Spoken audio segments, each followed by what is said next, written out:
လူတစ်ယောက်ကသူ့ရဲ့ဘဝမှာအမားတစ်ခုတည်းနဲ့တင်သူတိဆောက်ထားသမျှဂုဏ်သိက္ခာတွေအားလုံးပျက်စီးသွားနိုင်တယ်ဆိုတာကိုသင်ယုံကြည်ပါသလားအခုပြောပြမယ့်ဇာတ်လမ်းတွေကမင်းသားလေးဘီဂျေးကတကယ်တော့အင်မတန်မှယဉ်ကျေးပြီးစီကံကြီးတဲ့ကောလိပ်ကတိကလူငယ်လေးတစ်ယောက်ပါဒါပေမဲ့သူမတော်တဆလုပ်လိုက်မိတဲ့အမှားသေးသေးလေးတစ်ခုကသူ့ဘဝကိုဘယ်လိုမျိုးအလဲအပြောင်းနေဖြစ်သွားစေခဲ့တယ်လဲအမုန်းတရားကနေအချစ်ကိုဘယ်လိုပြောင်းသွားသလဲဆိုတာကတော့တကယ်ကိုစိတ်ဝင်စားဖို့ကောင်းပါတယ်အချစ်အလွဲနဲ့ရန်မောစရာတွေပြည့်နေနေတဲ့ဂီတာကိုဝင်တန်ဆိုတဲ့ဇာတ်ကားလေးကိုအဆုံးထိနားဆင်ကြည့်လိုက်ရအောင်ဇလန်းအစမှာတော့ကျွန်တော်တို့ရဲ့မင်းသားဖြစ်သူဘီဂျေးကိုလမ်းဘေးခုံရမ်းလေးတစ်ခုမှာအရန်ကိုဝမ်းလေးပူဆွဲနေတဲ့ပုံစံနဲ့စတင်မြင်တွေ့ရမှာဖြစ်ပါတယ်ပြီးတော့သူ့ရဲ့ဘေးကနေကားတစ်စီးထိုးရက်လာတာကိုလည်းတွေ့ရမှာပါထိုကားမှာကားဘေးပေါက်တာဖြစ်ပြီးအမျိုးသမီးတစ်ယောက်နဲ့သူ့ရဲ့ကားရိုက်ဘာတို့ကားဘေးအပူပါမလာတာနဲ့ပတ်သက်ပြီးစကားအခြေအတင်ဖြစ်နေတာကိုတွေ့ရမှာပါကားရိုက်ဘာကအနီးနားဝန်းကျင်မှာလေထိုးကျွတ်ပါဆိုင်ရှာမယ်ပြောပြီးထွက်သွားပါတယ်အမျိုးသမီးကဟိုဒီလှည့်ကြည့်ရင်ဘီဂျေးကိုတွေ့သွားခဲ့ပါတယ်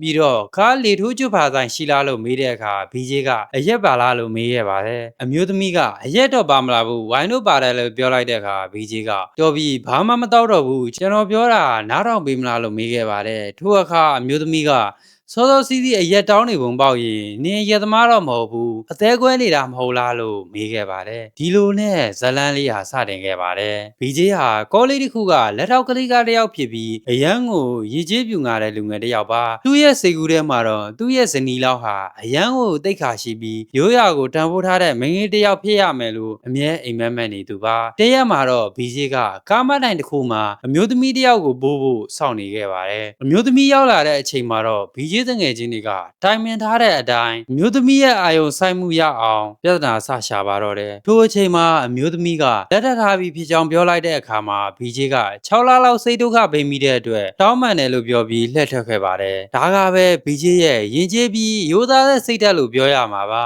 နောက်ဆက်ဝင်ကမ်းမှာတော့သူ့စိတ်ကူးတွေကမိန်းကလေးနဲ့မင်္ဂလာဆောင်နေတာကိုအိမ်မက်မက်နေခဲ့ပါတယ်အိမ်မက်မက်ကအိယာကနိုးပြီးရဲနေတဲ့အခါမှာတော့တငယ်ချင်းဖြစ်သူကဘာကွက်လဲအေးရရဲနေတာကလို့အရှွန်းဖောက်လိုက်ပါတယ်ဘီဂျေးကငါဖေငါညီမငါအထော်ငါစိတ်ကူးတွေကအမျိုးသမီးလေးနဲ့ပျော်ပျော်ရွှင်ရွှင်မင်္ဂလာဆောင်နေတာကိုအိမ်မက်မက်နေတာလို့ပြောခဲ့ပါတယ်ထိုအခါမှာဘီဂျေးတငယ်ချင်းကအိမ်မက်ကအိမ်မက်ပဲလို့ပြောလိုက်တဲ့အခါဘီဂျေးကစိတ်တူသွားပြီးတချို့အိမ်မက်တွေကအမှန်တကယ်ဖြစ်လာနိုင်တယ်တချို့အမှန်တွေကအိမ်မက်တွေဖြစ်သွားတယ်အဲ့ဒီအိမ်မက်တွေအမှန်တွေကအမှန်တကယ်ဆိုပြီးဖြစ်တည်လာတာတောက်ကျိုးနဲ့အယူလို့ပြောလိုက်ပါတယ်နောက်တစ်ရက်ဘီဂျေးဖះเจ้าသွားချိန်ဖះเจ้าတစ်ခုလုံးလှပစွာပြင်ဆင်ထားလို့ဘုန်းကြီးကိုမေးလိုက်တဲ့အခါဘုန်းကြီးကဘာပွဲမှရှိတာမဟုတ်ဘူးဟိုမြင်နေရတဲ့အမျိုးသမီးကဘလို့ရရင်သူဝိပြုချိန်မှာဒီလိုအလားအစင်ပေးမယ်လို့စူတောင်းထားတာပါလို့ပြောလိုက်ပါတယ်ဘီဂျေးကတေချာကြည့်လိုက်တော့သူ့စိတ်ကူးတွေကမိန်းကလေးနဲ့တထက်ထဲကျနေတာကိုတွေ့လိုက်ရပါတယ်နောက်ဆက်ဝင်ကမ်းမှာတော့ဘီဂျေးဟာသူ့ညီမဖြစ်သူရဲ့မင်္ဂလာဆောင်အတွက်ဇာတိမျိုးလေးကိုဗစကားနဲ့ပြန်လာခဲ့ပါတယ်ခါကြမာကမျက်နှာသာပေးတယ်ပဲပြောရမလားဗစကားပေါ်မှာသူသဘောကျနေတဲ့အဲ့ဒီမိန်းကလေးကိုပြန်တွေးလိုက်ရပါတယ်ကားပေါ်မှာဘီဂျေးကမိန်းကလေးစိတ်ဝင်စားအောင်အမျိုးမျိုးစူးစမ်းခဲ့ပါတယ်ကလေးကိုချော့မြူတာအသက်ကြီးတွေတဲ့အဖွားကိုခုံနေရာဦးစားပေးတာတွေလုပ်ပြီးနောက်ဆုံးခုံမှာသွားထိုင်ခဲ့ပါတယ်ကားရနာဝင်ရောက်တော့လဲအဲ့ဒီမိန်းကလေးကအပေါ်ပါသွားချင်တာကိုထွိုင်းလက်မှာလူမိုက်ဆန်ဆန်အမျိုးသား3ယောက်ရှိနေလို့ဘီဂျေးကိုကူညီတောင်းခဲ့ပါတယ်ဒီအကြောင်းအရာတွေကိုဘီဂျေးကသူ့တငယ်ချင်းထံဖုန်းဆက်ပြောလိုက်တဲ့အခါတငယ်ချင်းကဖွင့်ပြောလိုက်ဖို့တိုက်တွန်းလိုက်ပါတယ်ဘီဂျေးကအဖွားနဲ့နေရလဲပြီးနောက်ဆုံးကိုရှေ့သွားလိုက်ပြီးတိတ်မကြခင်မှာပဲမိန်းကလေးကအဖွားကအရန်ဟောက်တယ်ဆိုပြီးနောက်ကိုလိုက်ရွှေ့ခဲ့ပါတယ်ကဘာပေါ်မှာအပျော်ဆုံးလူဟာဘယ်သူလဲလို့မေးတရားမလို့အောင်ဘီဂျေးရဲ့ရေထဲမှာအပျော်ကြီးပျော်နေခဲ့ပါတယ်ဒီအရာကိုလဲဘီဂျေးကသူ့တငယ်ချင်းစီဖုန်းဆက်ပြောလိုက်တဲ့အခါ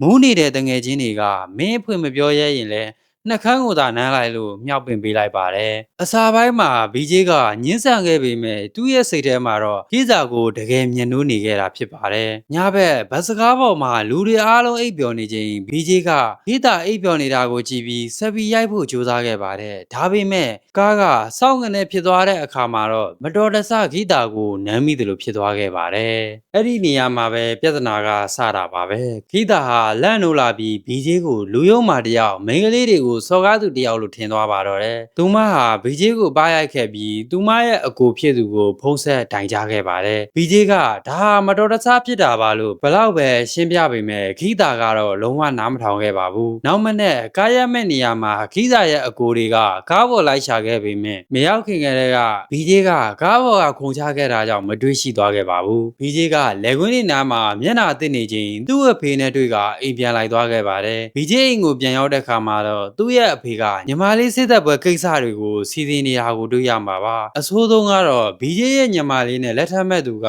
ဂီတာရဲ့အကိုဖြစ်သူဖန်နီဖြစ်နေတာပါပဲဒါဟာ BJ ရဲ့အတွက်တော့ကဘာပြက်နေတယ်လို့ခန်းစားလိုက်ရတဲ့အခိုက်အတန့်ပါပဲအကယ်၍ဂီတာကသာအမှန်တရားကိုဖွင့်ပြောလိုက်ရင်သူ့ညီမလေးရဲ့အိမ်တော်ရေးရောသူ့မိသားစုရဲ့ဂုဏ်သိက္ခာပါပျက်စီးသွားနိုင်တာကို BJ သိနေပါတယ်ဂီတာနဲ့ BJ တို့ဟာမိသားစုချင်းဆုံတွေ့ကြတဲ့အခါမှာ BJ ကဂီတာရဲ့ရှေ့မှာသူမရဲ့အကိုကိုမပြောဖို့အထက်ထက်ခါကတောင်းပန်ခဲ့ပါတယ်ဒီကိစ္စတွေဖြစ်ပျက်သွားပြီးနောက်ဆက်ဝင်ကမ်းမှာ BJ ကိုတစ်ဖက်သက်ကြိုက်နေတဲ့မိန်းကလေးကသူမွေးလေးဖြစ်တာကြောင့်မိဘတွေနဲ့မိတ်ဆက်ပေးမှမို့အိမ်ကိုလိုက်ခဲ့ဖို့ဖိတ်ခေါ်ခဲ့ပါတယ်။ဒါပေမဲ့ BJ ကတော့နောက်ထပ်မနှောက်ယှက်ဖို့နင်ဘာတွေပဲလုပ်နေနေစိတ်ဝင်စားမှာမဟုတ်ဘူးလို့သူ့ရဲ့ယူသားမှုကိုပြသခဲ့ပါတယ်။နောက်တစ်ရက် BJ ကဂီတာကိုတွားချိုတဲ့အချိန်အလွယ်လွယ်ချော်ချော်နဲ့စတင်ခဲ့ရပြန်ပါတယ်။ BJ ကဂီတာကိုငင်းမောနေချိန်အခိုက်အတန့်မှာဂီတာကတော့သူစာရီပြင်းနေတာကိုငင်းမောနေတယ်လို့ထင်သွားပါတယ်။ဒီလိုနဲ့ BJ ရဲ့ညီမဂီတာအကိုတို့ရဲ့မင်္ဂလာဆောင်အတွက်ဖိတ်စာအတူလိုက်ဖိတ်ခဲ့ကြပါတယ် BJ ကတငယ်ချင်းရဲ့မြောက်ပင်ပေးမှုကြောင့်ကားရှိနေရသားနဲ့ဆိုင်ကယ်နဲ့လိုက်ပို့တာကြောင့်ဂီတာရဲ့အထင်မြင်လွဲမှားမှုကိုခံလိုက်ရပါတယ်နောက်တစ်ချက်ကတော့ BJ ကိုတစ်ဖက်သက်ချိုက်နေတဲ့မိန်းကလေးကပို့လိုက်တဲ့ဗီဒီယိုဖိုင်ကြောင့်အထင်မြင်ပိုလွဲပြီးနှစ်ယောက်သားအခြေတင်ဖြစ်ကဂီတာကိုကားပေါ်ကနေနှိချတဲ့အထိဖြစ်သွားပါတယ်တစ်ဖက်မှာလည်းဂီတာရဲ့အကိုကသူ့ညမကိုနှောက်ယှက်တဲ့သူကိုရှာဖို့ BJ တို့နေတဲ့မြို့ကိုလိုက်လာခဲ့ပါတယ်ပြီးတော့ရဲဌာနနဲ့ပေါက်ပြီးကားလက်မှတ်ကိုစုံစမ်းတဲ့အခါ BJ တငယ်ချင်းနာမည်နဲ့ဝယ်ထားတာကိုတွေ့လိုက်ရပါတယ်ဒါကြောင့် BJ ဆိုတာကိုဓာတ်ရိုက်မသိသွားပဲ BJ ရဲ့တငယ်ချင်းကိုပဲရိုင်းတဲ့စစ်စစ်မေးမြန်းပေမဲ့ဖွင့်မပြောခဲ့လို့မသိရှိသွားခဲ့ရပါဘူးအဲ့ဒီလိုနဲ့မင်္ဂလာဖိတ်စာဖိတ်ကြရင် BJ ကိုတစ်ဖက်သက်ကြိုက်နေတဲ့နီလူဆိုတဲ့မိန်းကလေးအိမ်ကိုရောက်လာခဲ့ပါတယ်ဂီတာကနီလူအမေကိုအန်တီသမီးရဲ့ညဉ့်ညမ်းဗီဒီယိုတစ်ခုကိုတွေ့လိုက်ရတယ်အဲ့ဒီလူကလည်းကျမနဲ့ဆွေမျိုးမကင်းတဲ့လူတစ်ယောက်ဖြစ်နေလို့ပြောပြတာပါလို့ပြောလိုက်တဲ့အခါနီလူအမေကဟုတ်တယ်အန်တီကိုယ်တိုင်လည်းသိတယ်ဆိုပြီးပြောပြလိုက်ပါတယ်အဲ့ဒီတုန်းကနီလူဆရာကအင်ကိုလာသွားပြီးနောက်ဒီလိုမလုပ်ဖို့နဲ့မိဘတွေရဲ့ချမ်းသာမှုကြောင့်တခြားသူတွေဆိုရင်ငွေညက်ကြက်ကင်နိုင်ကြောင်းနဲ့မင်းကိုတူးတဲ့မွေးထားတာမင်းကိုရမ်းချစ်လို့ဖြစ်ပြီးငါ့ကိုလိုအပ်တဲ့ဆိုရင်တောင်တငယ်ချင်းလိုအကိုရင်းတယောက်လိုအမြဲဆက်ဆံပေးမယ်ဖြစ်ကြောင်းပြောသားတာကိုရှင်းပြပြောဆိုလိုက်ပါတယ်ဒီအချိန်မှာဂီတာက BJ ဟာတကယ်သူ့အပေါ်တောင်းပန်ခဲ့တာဖြစ်ကြောင်းနဲ့တကယ်ကိုအမျိုးသမီးတွေအပေါ်မှာလေးစားတဲ့သူဖြစ်ကြောင်းသိရှိလိုက်ရပါတယ်အဲ့ဒီအချိန်ကစပြီးဂီတာက BJ ရဲ့ပေါ်အထင်မြင်လွဲနေတာတွေပျောက်ကွယ်သွားပါတယ်ဂီတာကသူ့ရဲ့အကိုကိုအရေးကြီးပြောစရာရှိတယ်ဆိုပြီးချင်းဆိုလိုက်ကကားပေါ်မှာနှောက်ယှက်တဲ့သူက BJ ဖြစ်ကြောင်းပြောပြလိုက်ပါတယ်အရင်က BJ ရဲ့တောင်းပန်စကားကိုတေချာထားပထောင်မိပဲညီမထင်ရဆိုင်မိတာအခုသူ့ရဲ့ရိုးသားမှုနဲ့အမျိုးသမီးတွေအပေါ်လေးစားမှုကိုညီမနားလဲသွားပြီဖြစ်ကြောင်းပြီးတော့ညီမသူ့ကိုပါချစ်မိနေပြီဖြစ်ကြောင်းဝန်ခံပြောပြလိုက်ပါတယ်နောက်ဆက်ဝန်ခံမှာတော့ဂီတာရဲ့အဖိုးဖြစ်သူနှလုံးဖောက်ပြီးဆေးရုံရောက်နေတာကိုတွေ့မြင်ရမှာပါအဖိုးဖြစ်သူကသူ့မြေးကြီးတွေမဟုတ်ပဲသူ့မြေးမဂီတာကိုလည်းသူမသိခင်မင်္ဂလာဆောင်တာမြင်သွားခြင်းတယ်လို့ပြောခဲ့ပါတယ်အဲ့ဒီအချိန်ဂီတာအကိုကသူ့ရောက်ဖဖြစ်သူ BJ ကိုရောသဘောကျလားလို့မေးလိုက်တဲ့အချိန်မှာတော့ဂီတာကရမ်းပျော်သွားခဲ့ပါတယ်အဲ့ဒီအကြောင်းအရာကိုဂီတာက BJ နဲ့မျက်နှာချင်းဆိုင်ဆုံပြီးရှင်ရောသဘောကျရဲ့လားလို့မေးခဲ့ပါတယ်အဲ့ဒီအချိန်မှာ BJ ကအမိသားစုအစင်မပြေမှာဆိုပြီးညင်းလိုက်ပါတယ်ဒီအခါခံစားသွားရသူကဂီတာဖြစ်သွားပါတယ်နေနေညညငိုနေတာကိုဂီတာရဲ့အဖွားကမြင်တဲ့အခါဘာဖြစ်လို့လဲမေးလိုက်တဲ့အချိန် BJ ကသူမကိုသဘောမကျတဲ့အကြောင်းပြောပြလိုက်ပါတယ်ဂီတာရဲ့အဖွားကတခြားသတိသားတစ်ယောက်နဲ့မင်္ဂလာဆောင်ဖို့စီစဉ်လိုက်ပါတယ်ဂီတာကတော့အမြဲတမ်းလို BJ ရဲ့အကြောင်းကိုစဉ်းစားနေချိန် BJ ကတော့မင်္ဂလာဆောင်ကိစ္စတွေနဲ့ပျော်ရွှင်အောင်နေခဲ့ပါတယ်သူ့ရဲ့မြေးမကိုပြန်မကြိုက်တဲ့ BJ ကိုဂီတာရဲ့အဖွားဖြစ်သူကအမြဲလိ